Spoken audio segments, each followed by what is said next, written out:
एक लोक कथा के अनुसार ईश्वर ने सर्वप्रथम गाय को बनाया और आदेश दिए कि तुम पृथ्वी पर जाकर मनुष्य की सेवा करना, और 60 वर्ष की आयु दे दी। गाय ने कहा, यह जीवन तो बहुत कष्टकाक होगा, मुझे 60 नहीं, केवल 20 वर्ष का जीवन दे दो। ईश्वर ने कहा, ऐसा ही हो। फिर कुत्ते की रचना की और कहा, तुम दिन भर घर के दरवाजे पर बैठो और रखवाली करो, तुम्हें 20 साल दिए।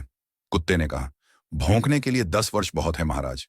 फिर बंदर की रचना की और कहा, तुम लोगों का मनोरंजन करो, तुम्हें भी 20 वर्ष का समय देते हैं।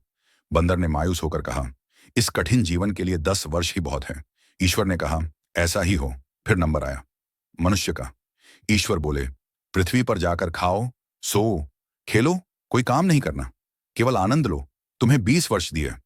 मनुष्य ने कहा, 20 वर्ष बहुत कम है, मुझे गाय द्वारा छोड़े गए 40 वर्ष, कुत्ते व बंदर द्वारा छोड़े गए 10-10 वर्ष भी दे दो। ईश्वर ने कहा, ऐसा ही हो। अब मनुष्य जीवन के प्रथम 20 वर्ष केवल खाता है, सोता है, खेलता है और बस आनंद लेता है। अगले 40 वर्ष गाय की तरह गृहस्थी की नाव खींचता है। फिर 10 वर्ष अपने नाती पोतों को बंदर की तरह नकल कर उनका मनोरंजन करता है। और जीवन के अंतिम 10 वर्षों में कुत्ते की भांति घर के बाहर दरवाजे पर बैठकर रखवाली करने के साथ साथ आने जाने वाले लोगों पर अनावश्यक रूप से भगता।